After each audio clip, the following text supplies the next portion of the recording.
और सब लोग मिलकर हम लोगों का प्रयास होगा कि जन सुराज अभियान में जो बिहार की जनता को हम लोगों ने वादा किया है कि जो कोई भी चुनाव लड़े वो स्वच्छ छवि का हो, बिहार को सुधारने का जज्बा और मंशा रखता हो। जन सुराज के अभियान के जितने भी प्रत्याशी हैं ये यहाँ के जनता के बीच से निकाले गए हैं। उनके मत को सुनकर हम लोगों ने प्रयास किया है कि जो जनता चाहती है उसके हिसाब से टिकट दिया जाए। ये पटना में किसी कमरे में बैठकर उम्मीदवार नहीं तय किए गए हैं। कोई ये नहीं कह सकता है कि उसने 1 रुपया भी दिया हो उम्मीदवारी के लिए, कोई पैरवी नहीं। जिसको भी जनता ने चुना उसको हम लोगों ने अपना उम्मीदवार बनाने का प्रयास किया है। अब क्षेत्र की जनता पर है कि वो सही लोगों को वोट देती है या नहीं देती है।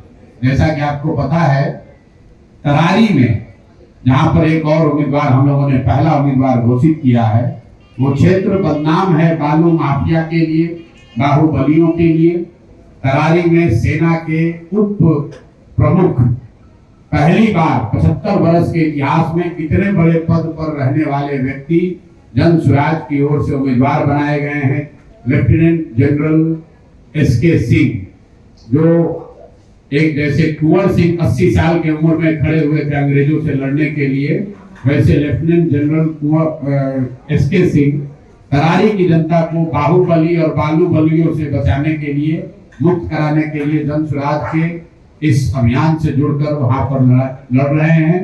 उसी तरह डॉक्टर जितेंद्र पासवान, जिनके बारे में इमामगंज के बारे में जो हम लोगों ने सुना, वहां की जनता ने जो बताया कि जनता वहां पर परिवारवाद से निकलना चाहती है, उन नेताओं से छुटकारा पाना चाहती है जिनको पिछले 25-30 सालों से जिताती रही है, और उन लोगों ने सिर्फ और सिर्फ अपने और अपने परिवार की चिंता की है।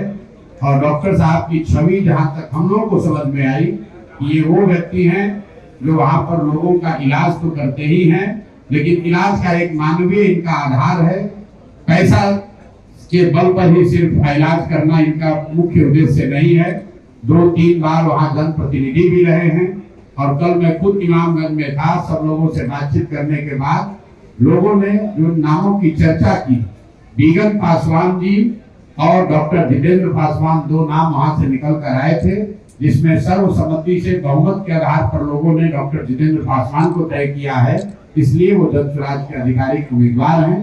बेलागंज में जैसा मैंने आपको बताया कि बहुमत के आधार पर यहाँ पर अमजद भाई के संघर्ष को देखते हुए अमजद भाई को बहुमत के आधार पर उम्मीदवार बनाया गया था, लेकिन अमजद भाई ने यह तय किया है कि मुझे 3 बार यहाँ मौका मिला है, हम लोग इस बार खुद नहीं लड़ेंगे, बल्कि हर हालत में बेलागंज को यहाँ के अपने आप को बाहुबली समझने वाले नेताओं से मुक्त कराने के लिए हम लोग एक ऐसे व्यक्ति को खड़ा कर रहे हैं जो शिक्षक हैं, पूरी जिंदगी यहाँ हिंदू मुसलमान सभी के बच्चों को पढ़ाने का काम किया है, और उनकी छवि है एक नेक व्यक्ति की, ईमानदार व्यक्ति की। उस व्यक्ति को खड़ा किया जा रहा है।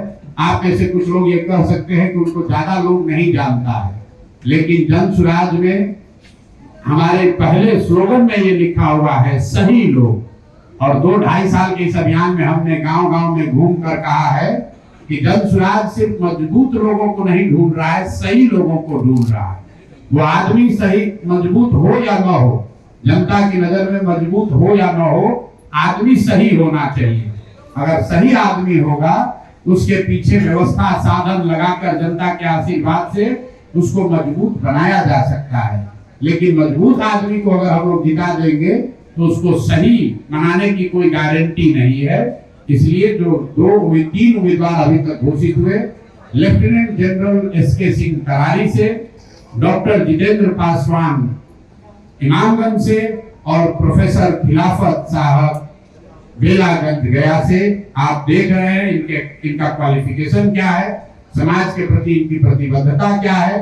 इनके चयन में जाति आधार नहीं है, इनके चयन में सिर्फ और सिर्फ इनकी काबिलियत और समाज के प्रति इनका नजरिया, समाज के प्रति काम करने का इनका जो जज्बा है, सिर्फ और सिर्फ यही आधार है।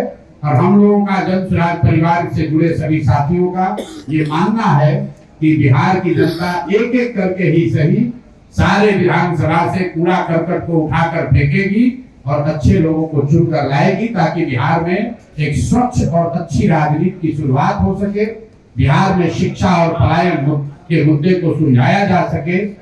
कि जो संकल्प हम लोगों ने लिया है उस अभियान में जो लोगों ने भी साथ दिया है, मैं सबका हृदय से धन्यवाद करता हूं, अभिनंदन करता हूं।